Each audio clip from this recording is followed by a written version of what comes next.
বিসমিল্লাহ। আমার ছেলে ভ্যান চালাইতে গেছে, তো দুপুর বেলায় ভাত খাইতে বাড়ি আসবে, তো অল্প কটা মাছ ছিল ফিরে যায়। আর এই যে মটরের ডাইল ভিজেছে, মটরের ডাইল বেটে বড়া তৈলি রান্না করব।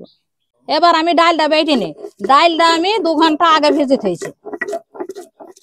ডাইল বাটা হয়ে গেছে, আমার মশলা পাতিও বাটা হয়ে গেছে। তো মশলা বেটেছে রসুন পেঁয়াজ আর এই যে ধইনি জিরি এলাইচের ফল, নুন আর হলুদ দিয়ে এবার ডাইলটা মাখি নেবো, নিয়ে তেলে ভেজে নেবো।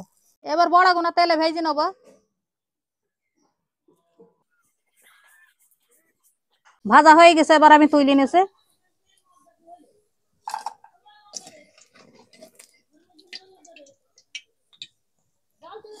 মাছে নুন হলুদ মাখি মাছটা এবার ভেজে নিয়েছে। মাছ ভাজা হয়ে গেছে, এবার তেলে মশলা পাতি দিয়ে কষে নিয়েছে। মশলা কষে নেওয়া হয়ে গেছে, এবার মশলার মধ্যে বড়াগুনা দিয়ে দিলাম।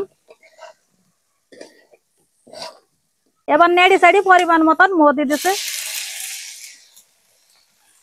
এবার মোটা ফুটে গেলে মাছটা দিয়ে দেবো। মোটা ফুটে গেছে, এবার মাছগুলা দিয়ে দিলাম।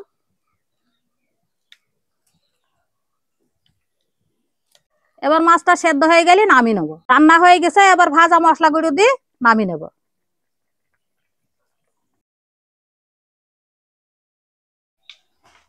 মা, চলে আইসো? হ্যাঁ চলে আসলাম। হ্যাঁ, খিদি লেগেছে, খাইতে দাও দেনি। তো চলো। হাত কি রান্না করেছো? ও মাছ দিয়ে আর ডাইলের বড়া দিয়ে রান্না করেছি, চলো খেয়ে নাও। হাত মুখ দিয়ে আসি, তুমি আচ্ছা বাড়ো। যাও। দাও মা, তুলি দাও। নাও। আমার তো বেশ ভালো লাগে এভাবে ডালির বড়া। ডালির বড়া শুধু ডিম মাছ দিয়ে না, ডিম দিয়ে রান্না করলেও ভালো লাগে, আবার মাছ দিয়েও ভালো লাগে। দাও, ঝোল দাও একটু।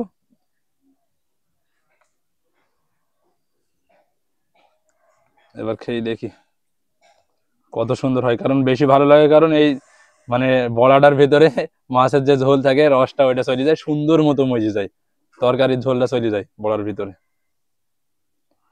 বিসমিল্লাহ।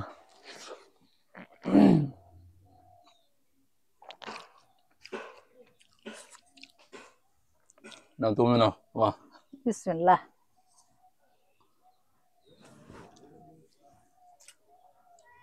নাও নাও নাও।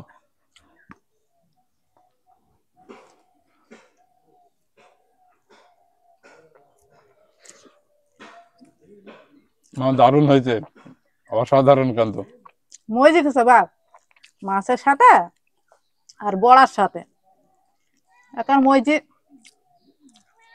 স্বাদই আলাদা হয়ে গেছে একেবারে।